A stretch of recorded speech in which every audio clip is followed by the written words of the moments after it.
Today's promise. But the mercy of the Lord is from everlasting to everlasting upon them that fear him, and his righteousness unto children's children. Psalms 103:17.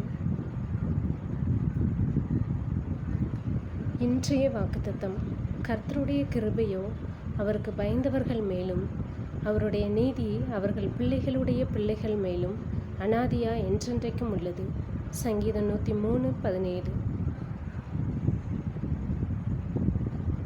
Today's song. நான் வேண்டிக் கொள்வதல்ல